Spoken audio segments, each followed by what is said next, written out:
Olá! Vocês sabem que nessa semana, arrumando a biblioteca na minha casa, me deparei com o livro Leviatã, do filósofo inglês Thomas Hobbes, século XVIII.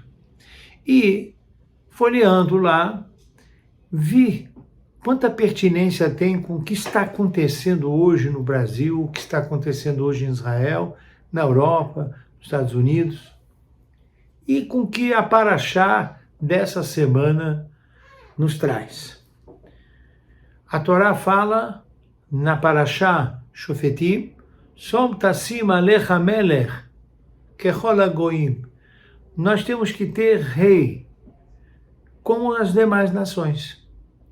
E aí fica uma pergunta, né, que causa um pouco de estranheza, não só pelo livro Leviatã estar nas minhas mãos nessa semana da arrumação, mas a estranheza é como a Torá pede que a gente tenha um rei como as demais nações. A Torá normalmente quer singularizar o povo de Israel com coisas específicas que os diferenciam.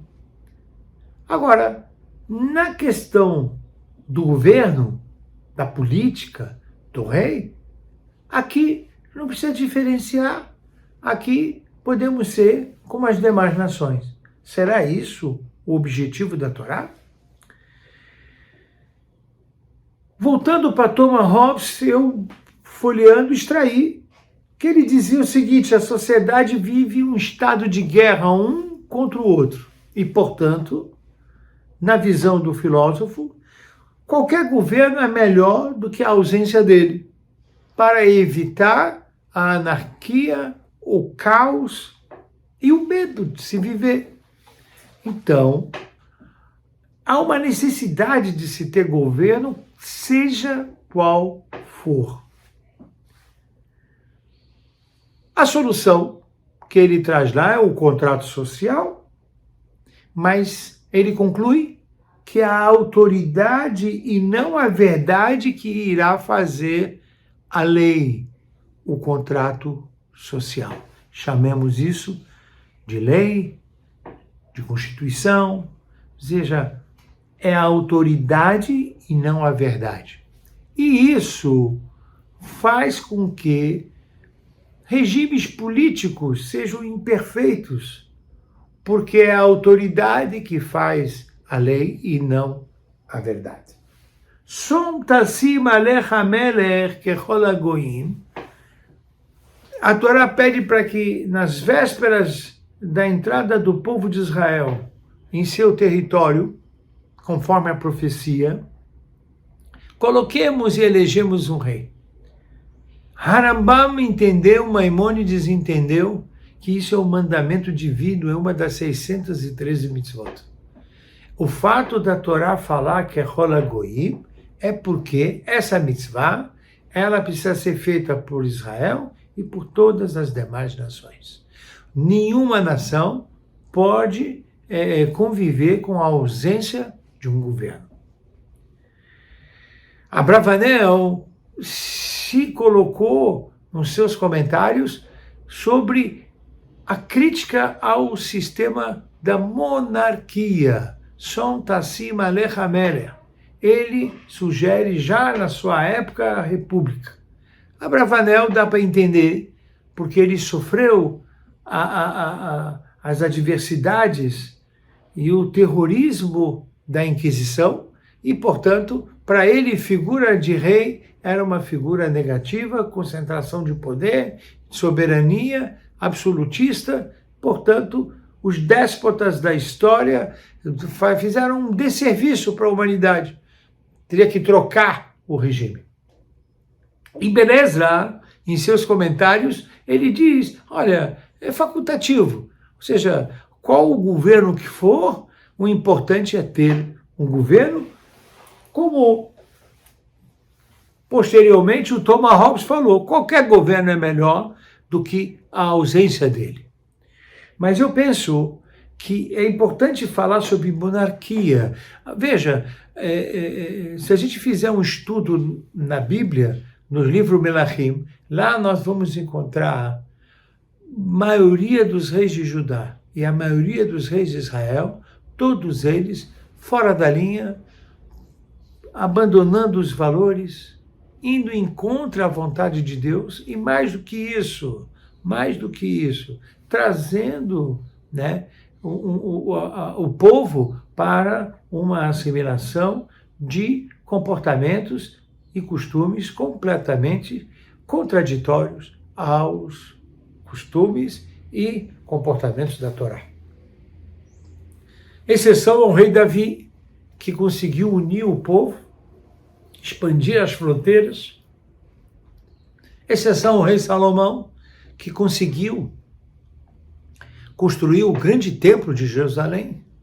Exceção de Hisquiel e Yoshiau, que foram reis que ressuscitaram a atmosfera do rei Davi, a atmosfera do rei Salomão, mas a grande maioria foi uma catástrofe.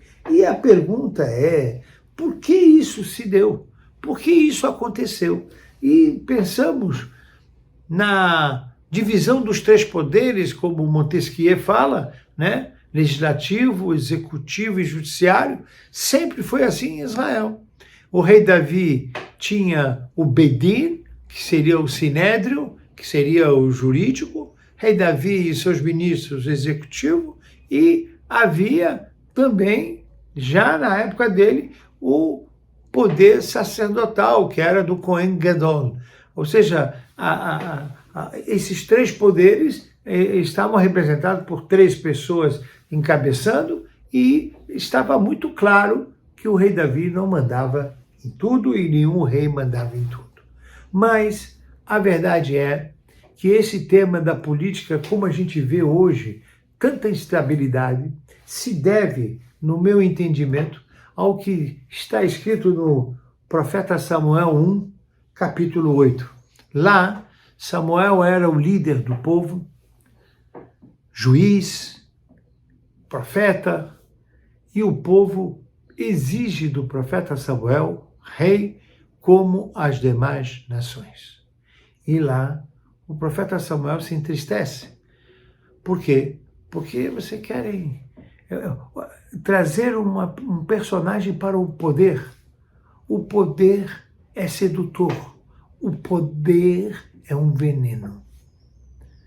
E aí, ele ficou triste quando Deus fala para ele: Lot hamasu kioti maasu mimloch alehem.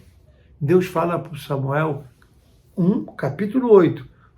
Abram lá e vocês vão ver, não a você eles desapontaram, e sim a mim, ao Todo-Poderoso, eles desapontaram, porque eles querem tirar o meu reinado sobre eles. É ambivalente a questão do poder. Há quem olha pelo lado positivo, há quem olha pelo lado negativo. O profeta Samuel deixa aqui claro como o tema é delicado, mas a conclusão do tema é o seguinte: Deus precisa governar. Como Deus vai governar? A Torá é preciso de uma lei imparcial, uma lei divina. A Torá governa e não os homens. E isso talvez foi a grande mensagem que a Torá deu. Shoftim veshotrim titen lecha, que Deus quer, som tassim alecha kechol hagoyim. Você coloca reis, mas os reis de Am Israel precisam entender que o governo serve o povo e não o povo serve o governo.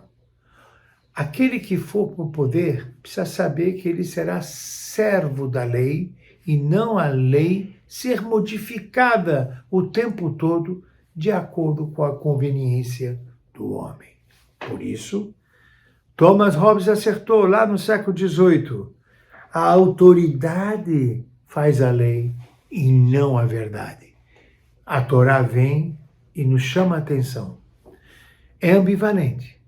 Você pode ter o poder como as demais nações, e aí estamos vendo um clima tenso e ácido entre os países e dentro dos respectivos países, ou trazer uma lei imparcial. E nessa lei, tentar com seus valores construir um poder que sirva ao povo, cuide do povo e projete a sua nação. Pense nisso. Shabbat Shalom. Vamos orar.